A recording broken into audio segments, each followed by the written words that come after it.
Hi, I'm Peyton. I was married for 7 years. I cooked every holiday meal. I stayed quiet when my mother-in-law called me temporary. But this Christmas, she gave my wedding ring to my younger sister, in front of everyone. And my husband? He toasted Claire, not me. That was the moment I realized. They hadn't forgotten me. They were erasing me.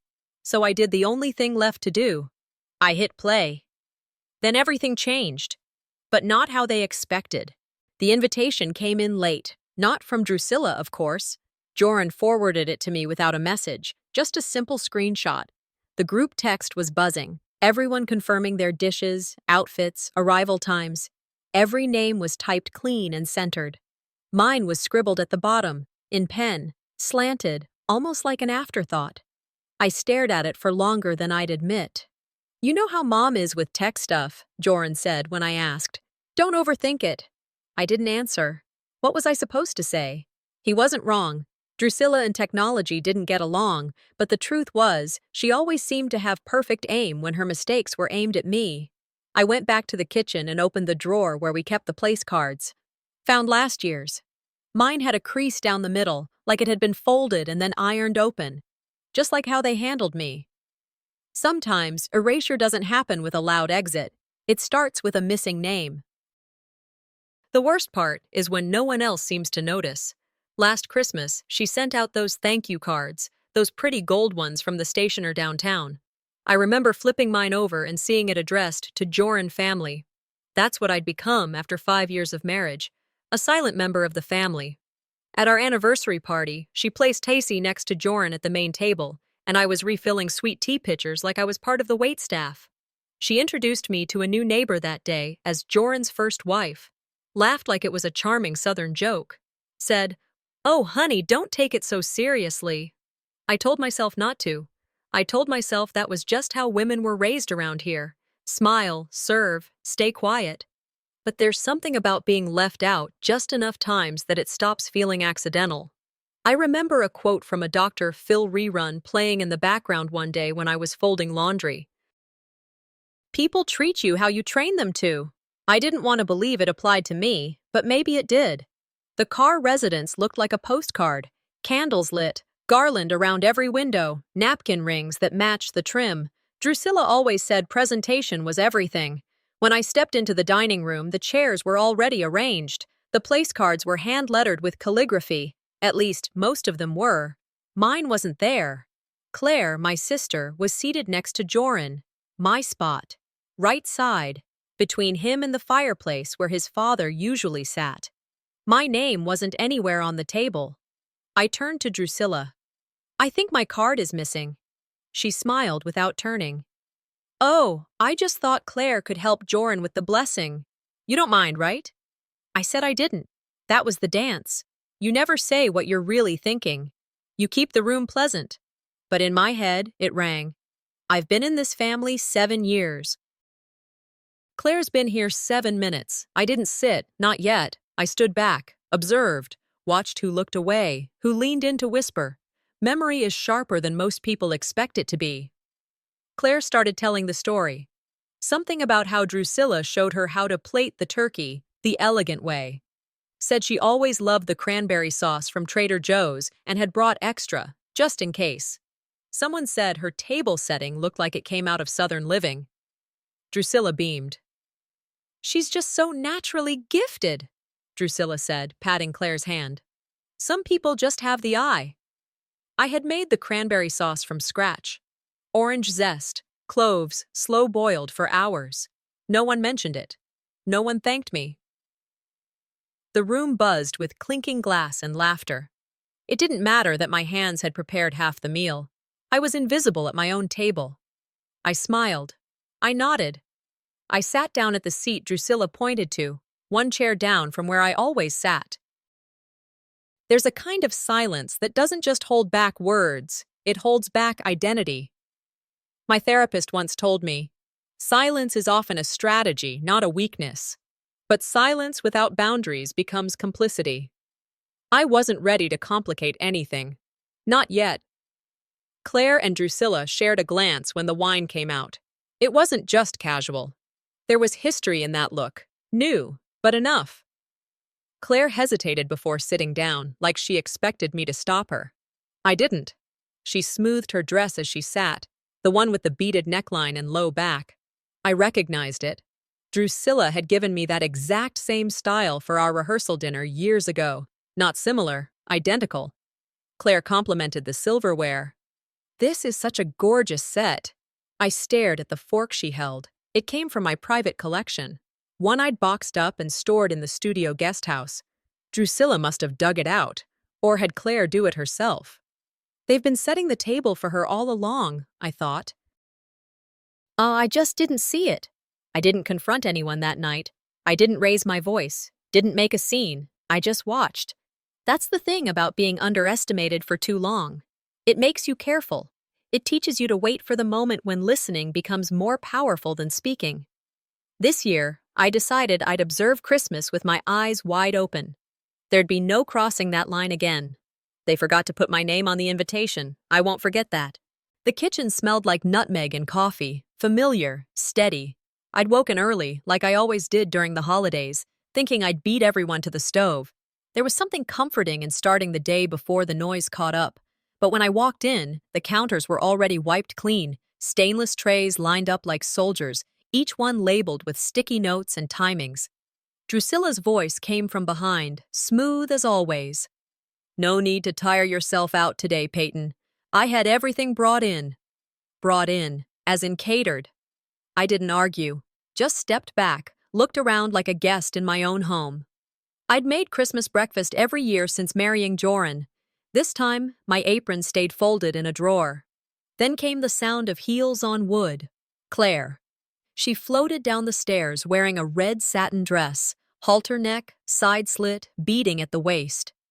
My breath stalled before I could catch it. It was my dress, not similar, not inspired by. The exact same cut, same color, same detailing from the rehearsal dinner Drusilla planned for us 7 years ago.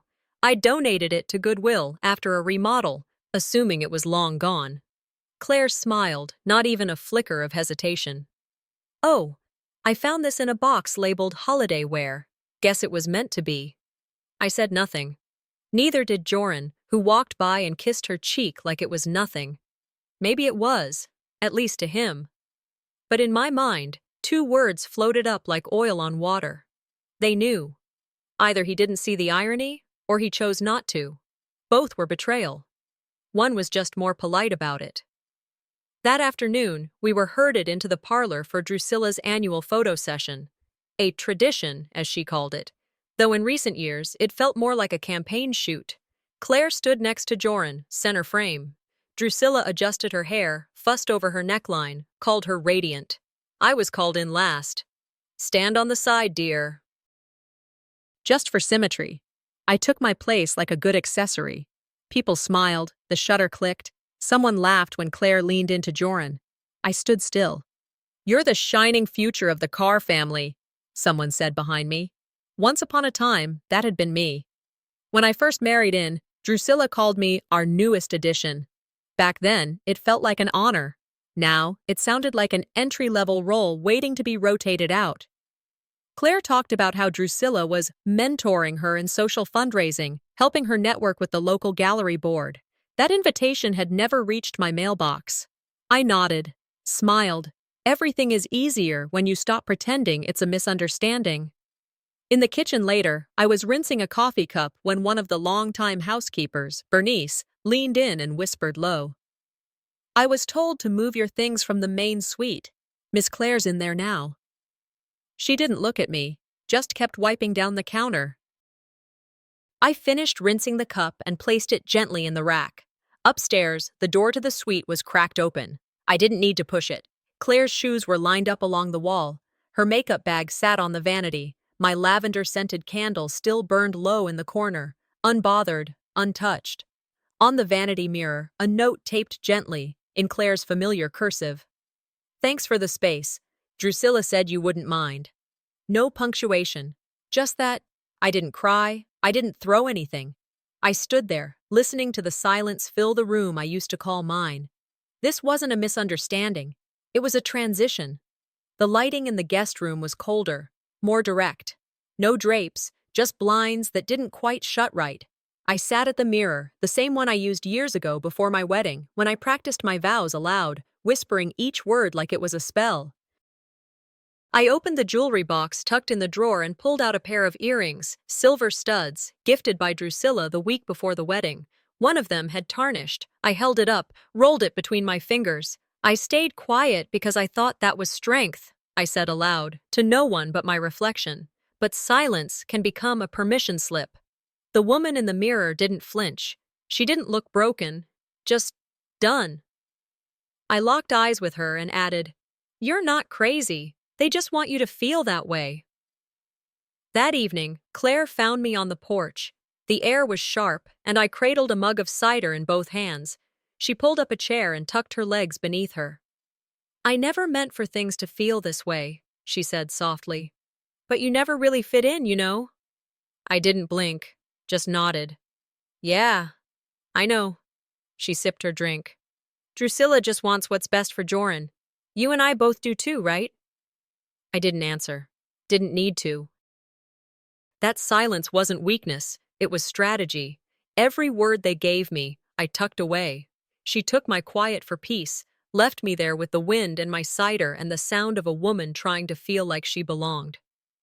"This isn't a misunderstanding," I told myself. "It's a quiet replacement." But I was still here, and I'd seen enough. That night, I sat on the edge of the bed in the guest room. No lamp, just the glow from my laptop. I opened folders, photos from past holidays, emails from Joran, account info I'd backed up years ago. I forwarded everything to myself, duplicating it into a private archive. Pulled out the flash drive, plugged it in, let it run, backups, voice notes, screenshots. They dressed her in my gown, seated her in my place, but they forgot. I never gave away my name. I woke up that morning with a need to do something familiar. Something mine. The kitchen was quiet, the house still asleep. I'd done this cranberry chutney every year since Joran and I got married. My mother's recipe, tart, sweet, heavy with cloves. It took hours to do it right. That was the point. I opened the fridge to grab what I'd prepped the night before, but the counter was full. Rows of containers, branded, labeled, coordinated. A catering tray labeled Modern Cranberry Fusion sat where my bowl should have gone. I turned to ask, but Drusilla beat me to it. "We're evolving this year, dear. Claire's version just feels fresher." That was all she said. No eye contact, no apology, no acknowledgement of the dish I spent the night preparing still sitting cold on the side. I smiled, I nodded, but inside, something cracked. Not because of the chutney, because I was being erased with polished language and pretty food. It wasn't just a new dish. It was a quiet erasure, served in public, swallowed in silence. After breakfast, I went looking for the cloth napkin holders. Drusilla kept them in the hallway cabinet with the other holiday things. I opened the cabinet door and spotted something that didn't belong. A photo box. The one she always kept locked in her study. It was out, on the hallway counter, slightly ajar. I told myself not to look, and then I did anyway. Old family Christmases, Drusilla in red velvet, Ellison half smiling, Joran younger, thinner, Claire, everywhere. Even in pictures I didn't remember her being part of. In one photo from last year, I recognized the table, the outfits, the food, my cranberry chutney in its ceramic bowl. But I wasn't in it. Cropped out. Tacy stepped around the corner, startled. She laughed. Mom was redoing the family wall. You know, aesthetic updates. I nodded and closed the box slowly, but my fingers trembled around the lid. History's easiest to rewrite when you erase the person who lived it. Later in the afternoon, I passed through the guest room hallway to grab my sweater. That's when I heard them. Voices. Low. Tight. I stopped short and leaned against the wall, the thick white molding cool beneath my palm. Drusilla and Claire. Claire's voice. "But is it too soon? She's still living here." Drusilla. "If she doesn't contest anything, we can initiate the ownership shift after New Year's." Silence. Then Claire again. "What if she asks questions?" Drusilla answered without pause. "She's never had a backbone. She won't fight." We just need to keep her off balance. I don't remember taking my phone out of my back pocket, don't remember hitting record, but I did. 40 seconds of muffled but unmistakable betrayal. That was their plan, to quietly phase me out. Keep me so disoriented I wouldn't realize until the keys were gone, the name changed, and I was the one sleeping in the guest room without even knowing I'd been evicted. They didn't just make a plan. They counted on my silence being their strategy. That night, I stood under the hot water of the shower, arms folded across my chest, water hitting the back of my neck like a warning. The thought of saying something at dinner almost pushed its way out of me. But then I imagined the aftermath, the eye rolls, the gaslighting. You're overreacting, Peyton. No one meant anything by it. You always find a way to make things uncomfortable. They expected me to break, so I didn't. I dried off, put on my robe, and sat on the edge of the bed. I played the recording twice, memorized every pause, every word, every insult wrapped in logic. Then I made a list. What I still owned. Flash drive. Check. Prenup copy. Locked drawer. Verified. Bank transfers. Duplicated. Email trail. Archived. I texted Seren. Do you still have the folder I asked you to keep locked? She responded 3 minutes later. Always. Let them dress her in my old gown. I have no interest in fitting back into what they outgrew. Later that night, I stepped out onto the back porch for some air. Claire followed. She had 2 mugs of cider, handed me one like we were still sisters, like nothing had happened. I'm sorry if I stepped on any toes this week, she said, voice soft. I just want what's best for everyone. I didn't flinch, didn't give her what she was looking for. You always did walk in like you belonged, I said. I admire that.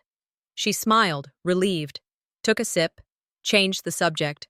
I watched her talk, and I didn't say a word about what I heard. She thinks it's over, that I've stepped aside, but I've just stepped back to see the whole board. Before bed, I took a walk through the dining room. The place cards were already being set for tomorrow, gold ink. Thick cardstock. My name, folded in half, slightly crumpled, misspelled. Peyton. I pulled my phone from my back pocket, snapped a photo, not to post, just to remember. Tomorrow, they'll see what happens when you spell someone's name wrong one too many times. The dining room was dressed like a magazine spread, every fork aligned, every centerpiece curated to the inch. The cars had a way of throwing dinners that felt more like political events. Perfect smiles, subtle weapons. I walked in just as guests were being ushered to their seats. Drusilla stood like a conductor in pearls, directing everyone with that signature saccharine tone she used when she wanted to disguise cruelty as grace. Peyton, darling, would you mind taking this seat here? She said, gesturing toward the edge of the table. The seat closest to the kitchen door, the one meant for last-minute additions, overflow, or someone's forgotten +1. I looked down. The place card said Peyton this time, but the N was smudged, and the card was torn slightly on one corner. Claire stood at the head of the table next to Joran. Her hand rested gently on his arm. A family friend, someone I'd only met twice before, leaned toward me and whispered, "It's lovely how Claire blends so effortlessly with your family." I nodded, took my seat, said nothing. Drusilla tapped her spoon against her champagne glass. The room quieted, all eyes turned. She smiled like a stage actress in her final act. "I just want to take a moment," she began, "to acknowledge how beautiful this season has become again. It hasn't always felt that way, but thanks to the warmth and dedication of someone very special, it does now." She turned toward Claire. "Claire, you've brought joy back into this home. You've reminded us what love looks like when it's effortless.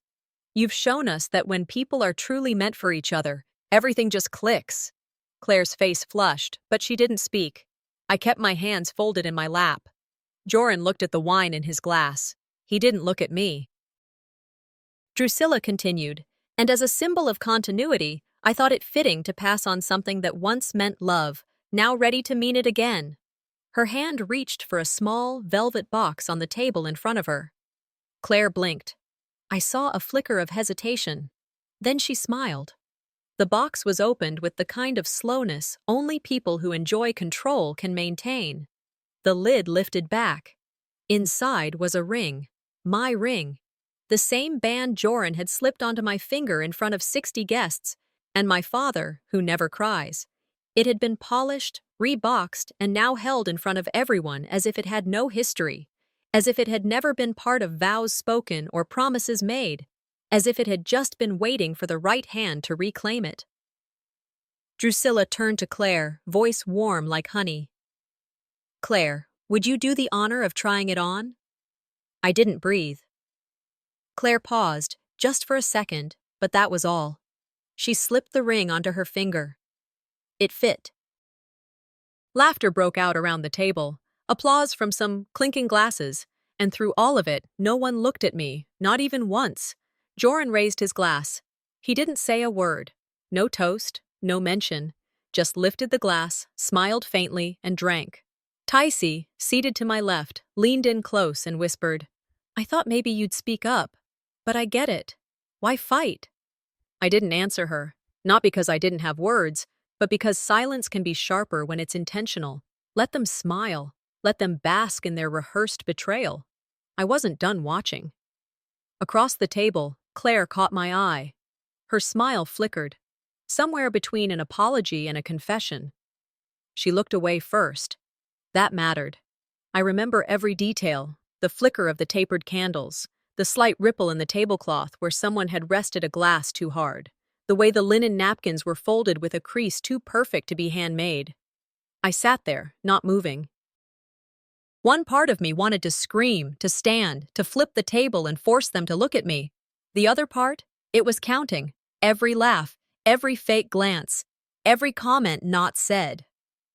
I reached under the table and snapped a photo with my phone, just the place settings, the wine glasses, the smiles, documentation, not drama. I drank water. It tasted cleaner. I stayed seated, I told myself, not because I was weak, but because the court records sound better when you didn't shout. The dinner wound down, and the guests started to thin. Claire walked past me, hand still cradling the ring like it had always belonged there. I caught a glimpse inside the band, my initials, still engraved, still there. She didn't know I saw. I inhaled once, exhaled slow. They think I swallowed this, I thought. But really, I just started chewing. The table buzzed with life, just not mine. Forks scraping, wine glasses clinking, stories bouncing between one end of the room and the other. I was seated far enough from the center to feel like background, but close enough to catch every word not meant for me. Claire's hand found Joran's under the table. I saw it, didn't react. Her thumb rubbing circles into his palm like they were finishing a conversation they hadn't invited me into. Drusilla made a joke about modern love and how families evolve if you let them. She even used the word blended.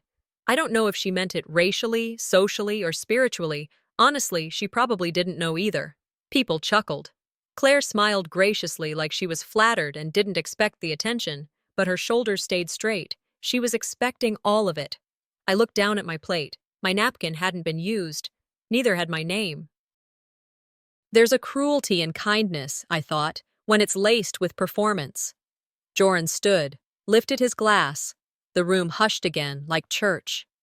To growth, he said, to clarity, and to the people who make us better just by showing up. People raised their glasses. Claire's smile widened, like someone had scripted it. I watched every jawline, every blink. No one looked at me. He never said my name. Not even once. It was my ring, my table, my years.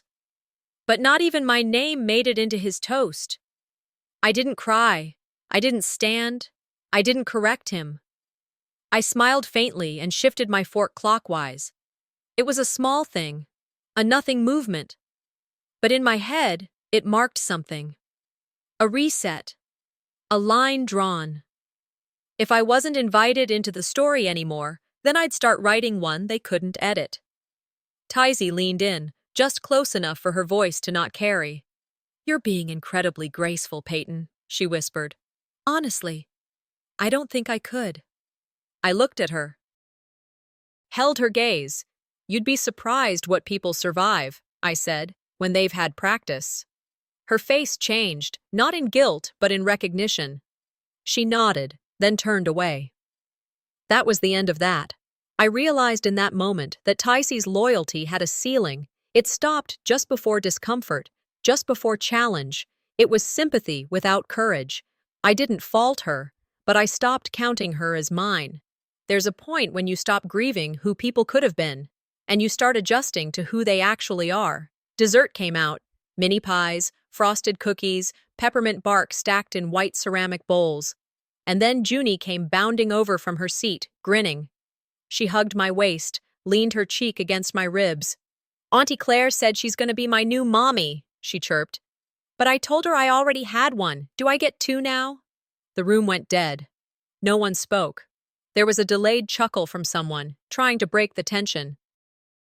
Claire laughed too, but it was the kind you use to escape a burning room. Drusilla took a sip of wine. Joran adjusted his sleeve. I knelt down so I could see Junie at eye level. Her curls were wild, her dress a little wrinkled from sitting too long. "Two mommies would be confusing, sweetie," I said softly. "But lucky for you, the right one always knows your name." She smiled, hugged me tighter. Claire stood and said she needed some air. I didn't move. I didn't need to. I excused myself and stepped into the hallway. The lights were dimmer there, shadows pooling in the corners like they were trying to hide with me. I stood in front of the parlor mirror, the same one Drusilla uses to adjust her lipstick before guests arrive. The woman staring back at me looked correct. The makeup in place, dress unwrinkled, jewelry subtle. Nothing wrong with her, except she was bone-tired of being erased. I thought about what my therapist once said. Not speaking isn't always the high road. It's sometimes just fear wearing pearls. I whispered it aloud, like a benediction. This is the last night I let them decide what kind of woman I am. My shoulders rolled back. My eyes sharpened. I pulled out my phone and replayed the audio I'd recorded 2 nights ago. Drusilla's voice clear, Claire's hesitation quieter, but still there. Then I deleted it. I didn't need proof anymore. I had a better plan. I returned to the dining room slowly, calmly. No one looked twice. They thought I'd gone to the restroom or needed a break from the noise. What they didn't realize was I'd returned different. I pulled out my phone again, quietly under the table, and created a folder. December 25th, the shift. I started logging everything, the placement of guests, the silence from Joran, the name Claire used when she introduced herself to the neighbor earlier, future Mrs. Carr. I wasn't angry. I was cataloging. They toasted without saying my name. I'll write it into their history with facts, not favors. The room had thinned out.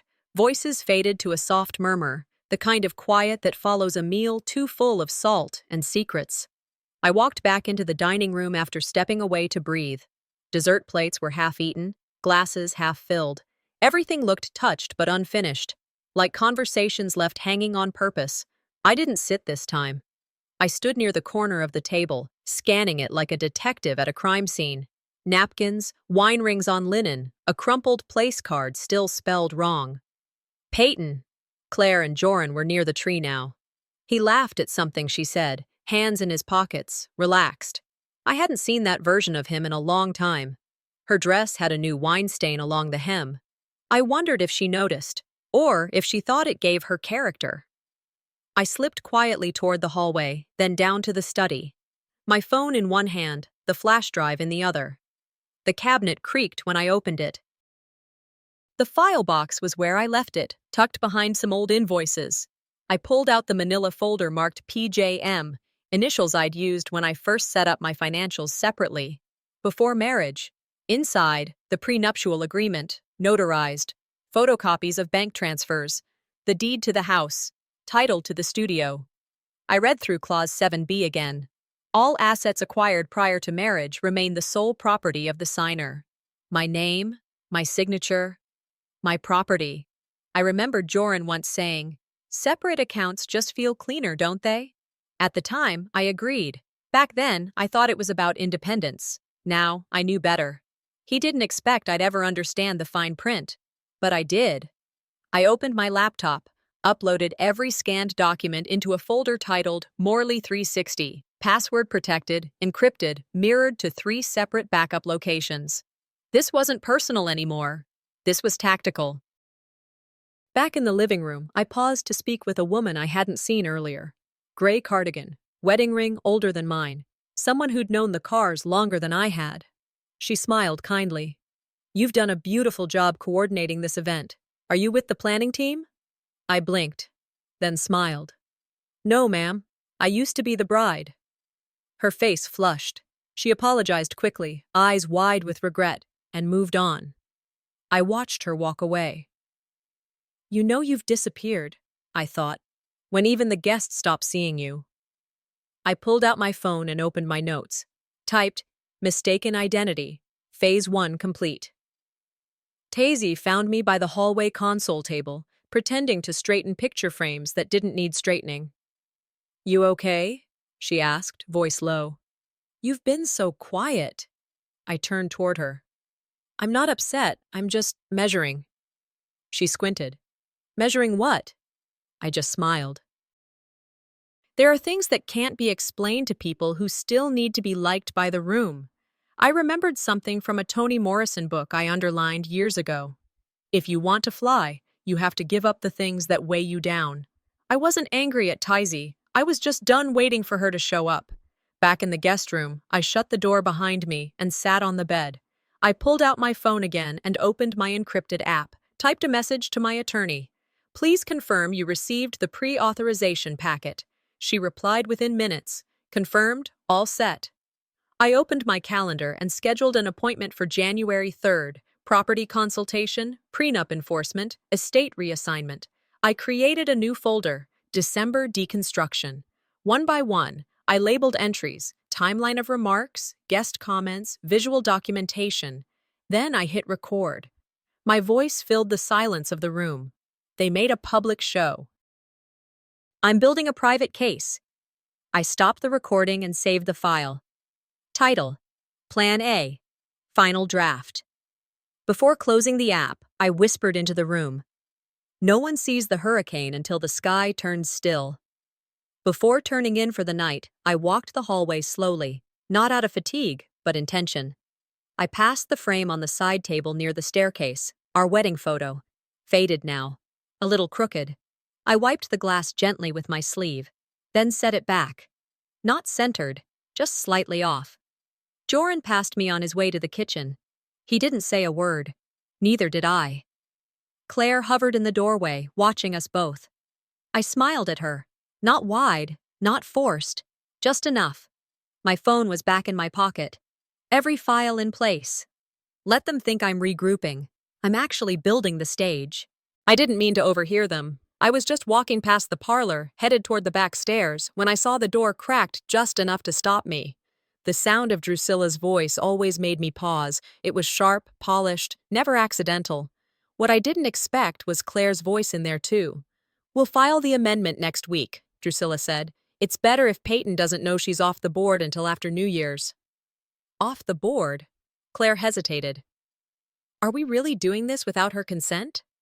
Joran's voice came next, low, rehearsed.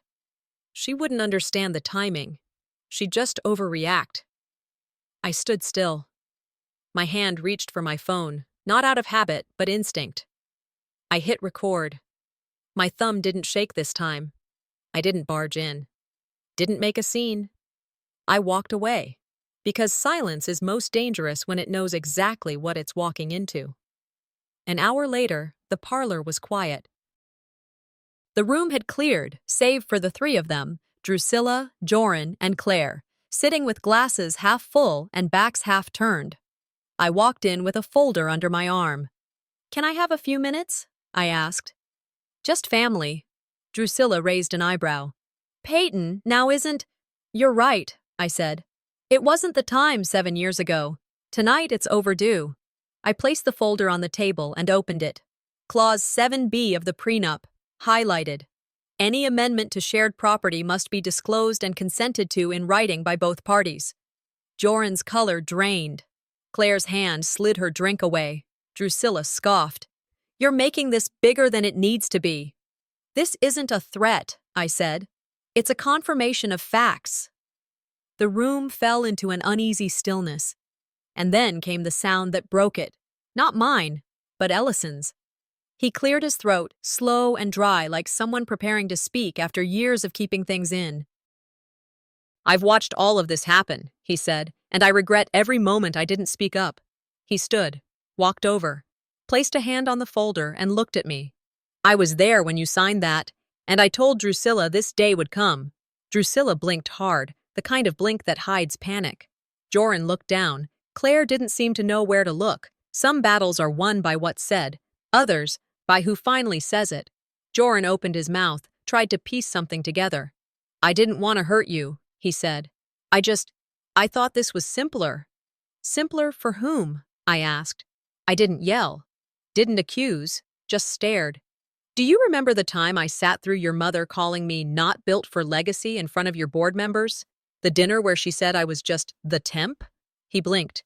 You said nothing then, too. He tried again. It wasn't about her, Peyton. Claire just... Don't do that, I cut in. Don't hide behind her now. You made your choices. Every compromise I made was just another knife I handed them, blade first. You didn't break me, I said. You just taught me where not to build again. Claire stood up slowly. She reached for the ring on her finger, slid it off and placed it on the coffee table, just between the coasters and the decanter. I never meant to take your place, she said, voice thin. I looked at her. You didn't take it. You just agreed when they offered it without asking me. She didn't respond. Her hands trembled a little, not from shame, but exposure. No one came to her defense, not Joran, not Drusilla. Claire turned and walked out. No one stopped her. I picked up the folder, closed it gently. No snap, no drama. Thank you, Ellison, I said. He nodded.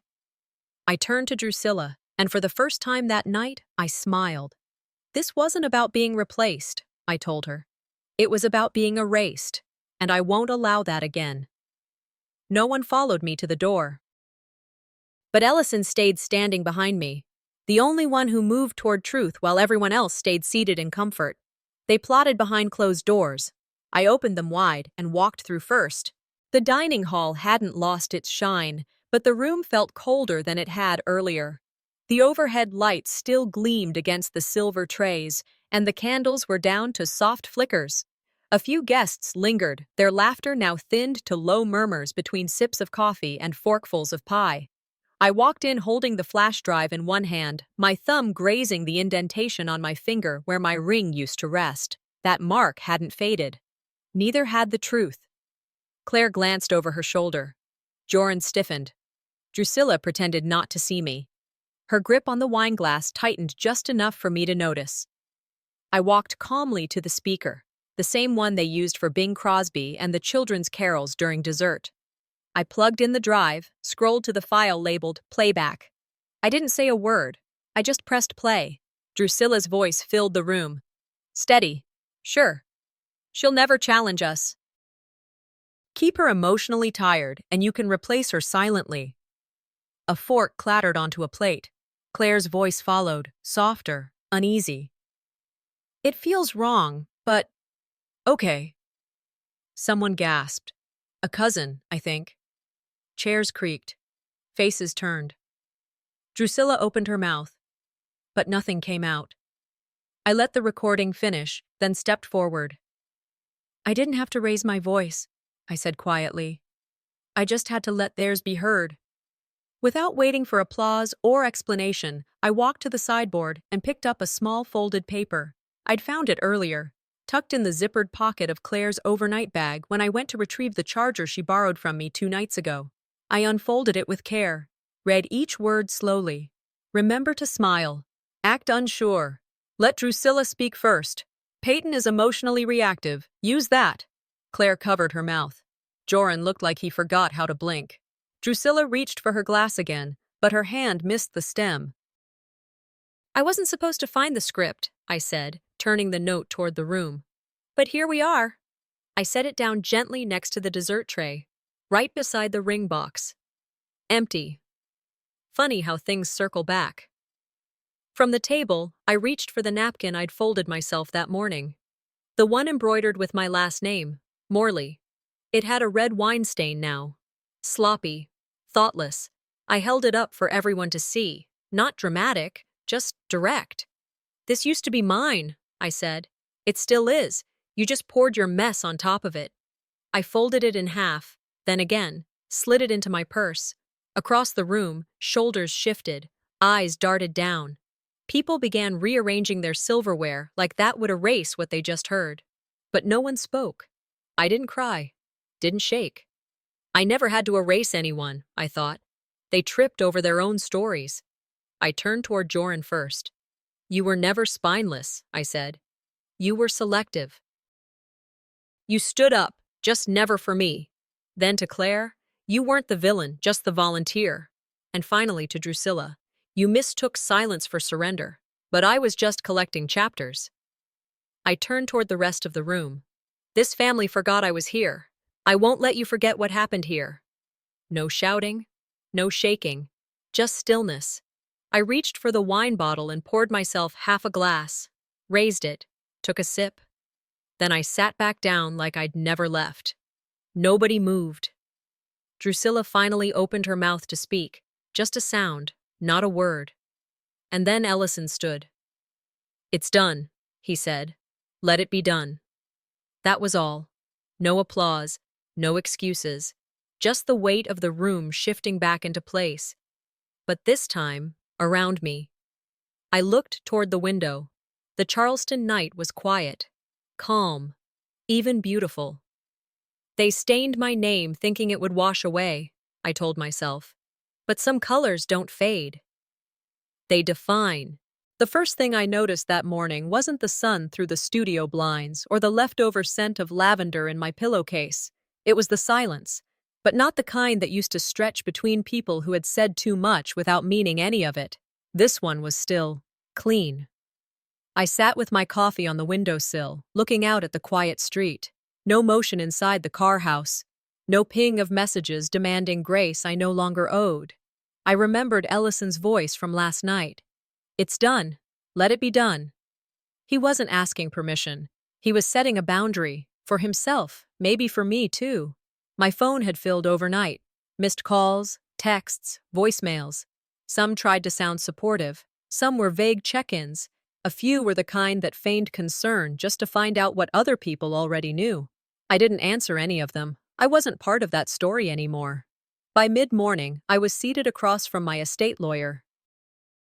The same one who helped my grandmother update her documents long before I ever took the car name. She slid the thick folder across the table. "Your grandmother's original will, the most current one on file, filed prior to your wedding."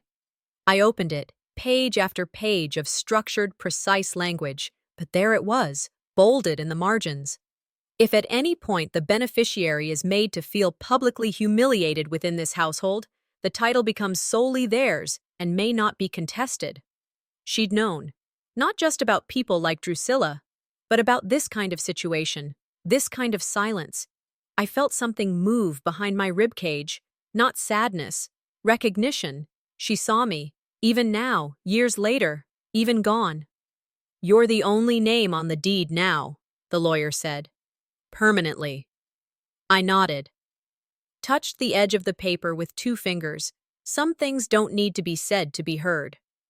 By the next afternoon, the fallout had already begun. People talk. Even the ones who say they don't. Word spread through the garden clubs, the foundation board, the neighborhood bridge group. Drusilla stepped down from her chair position, quietly, but with a stiffness that told me it wasn't her idea. Joran texted 4 times in a row. 1 long apology, 1 asking to talk, 2 just saying he hoped I was okay. I didn't open them. Claire's social media post came shortly after, captioned, "Some lessons hurt, but grace is the answer." No comments allowed. I read it twice. Didn't feel a thing. I had already mailed copies of the recording and the will to my attorney, and 1 to a journalist I trusted. Not to ruin them. Just to document. Truth doesn't need a stage. It just needs oxygen. Ellison invited me to coffee that week. We sat on his porch overlooking the marsh, the air still heavy with early winter humidity. He didn't talk about her, or Joran, or even Claire. I stayed silent too long, he said after a few minutes. You didn't deserve that. I nodded. Silence is complicated, I said, but so is healing. We talked about things that weren't sharp. Architecture, how the roof on the east wing needed fixing, how quiet the house had gotten. I told him my plan, an artist residency, for women, in the car house, not as payback, as reclamation. He smiled, looked out at the water. Whatever you do with it, make it yours. You've earned that. I believed him. A few days later, I let myself into the house one last time. No one was there. The dining hall was empty, chairs still pushed in, the same table where they'd toasted my absence with champagne. I walked to the head of it, the seat I was never allowed to claim. I placed the stained napkin with my name embroidered on it right in the center of the table, flattened it. That was all. You didn't get to erase me, I whispered. You only reminded me to write louder. Then I walked out, left the ring box on the corner of the table. It was empty, but so was the need to be seen by people who'd only ever wanted to look past me. I returned to my studio. It smelled like paint and cedar and air that hadn't been stirred by other people's expectations. I opened my sketchbook, wrote a title at the top of a clean page, The Unnamed Woman. The first piece I drew, a long, elegant table, fully set, polished forks, white linen, but one nameplate was missing. I posted the final sketch to my gallery account with a caption, "If you've ever been the quiet one at the table, this one's for you." And then I sat back, closed the book. Sometimes freedom doesn't come from walking away. It comes from letting them watch you walk into something better.